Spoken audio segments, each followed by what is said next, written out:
Hey, welcome back to JG&T.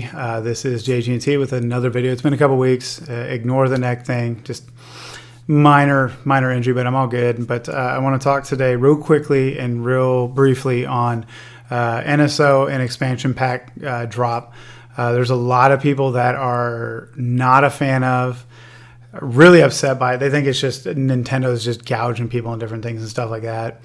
But here's real quickly my take on it. And people are going to agree and disagree, and this can be an argument type of thing like that. I just think Nintendo people have been very lucky, been very blessed. Now, I play all consoles, so there's not any specific one I like. I'm not targeting Nintendo. I'm not calling out Nintendo fans, Sony fans, PlayStation, PC, whatever. I play them all because I like them all. Okay, I've been playing them all.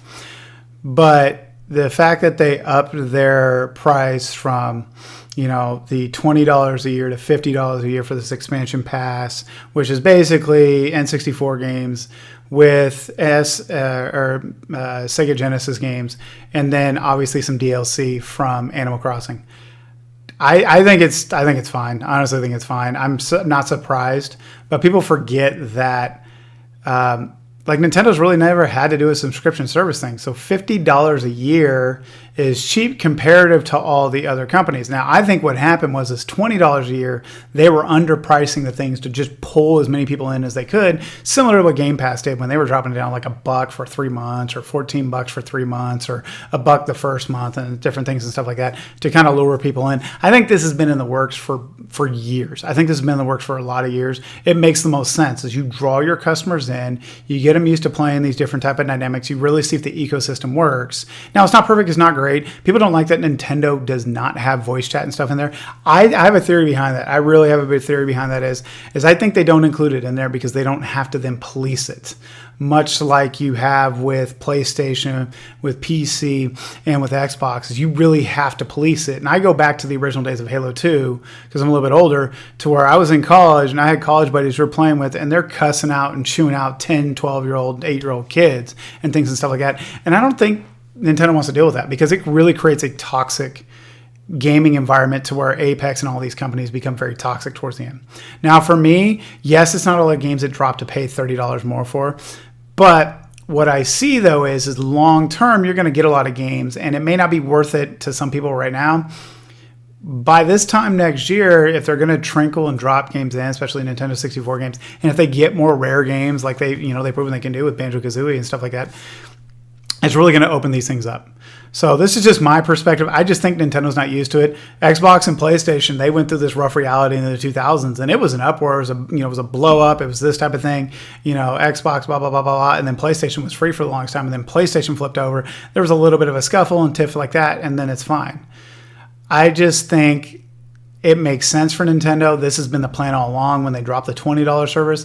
I think they underpriced the $20 to bring people in. They may think I'm crazy and stuff like that. Here's the end of the day, guys.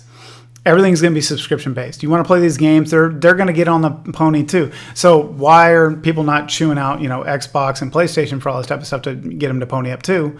You can. Here's the end of the day. This is a reality.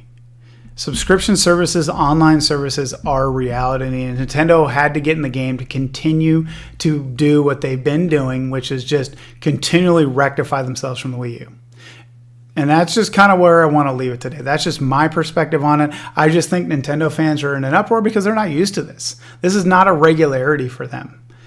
But Sony and PlayStation people are like, yeah, this has kind of been the norm for a long time, and this is just what we kind of do and different things like that. If anything, Xbox people with Xbox, Gold have a bigger gripe than, maybe Sony people, because Sony, at least, they drop better games with their PlayStation Plus. But other than that, it is what it is. So anyways, I just want to think my thoughts. I just want to throw it out there. People may hate it. People may think it's too expensive. It's $3 a month, guys. If you don't have that, don't pay it. But here's the deal. People are going to buy it. I'm going to buy it. I'm a Nintendo 64 head. I was in junior high. It was a big time for me. I'm going to buy it. But that's just kind of the reality for me. I already pre-ordered the N64 controller because I think it'd be fun to hold that thing again. I was in high school when I gave my 64 away. I didn't think anything of it because I didn't have a lot of money. So you had to give away your systems or upgrade and do different stuff like that. Dude, I miss holding a controller because it was good memories for me. Now, I'm not looking forward to getting that dang blister on my freaking thumb again that we used to get on there and different type of stuff like that. But anyways, so that's my thought with the NSO Online. You guys can love it, hate it, like it. Remember, if you want to hear more from me, you want to argue with me, dude, I'll discourse with anybody. It's not about argument. It's just about dialogue and discussion. Hit that subscribe button, hit that like button, share the video out to different types of people. I appreciate you guys all, and I hope you all are having a good time. Stay safe out there.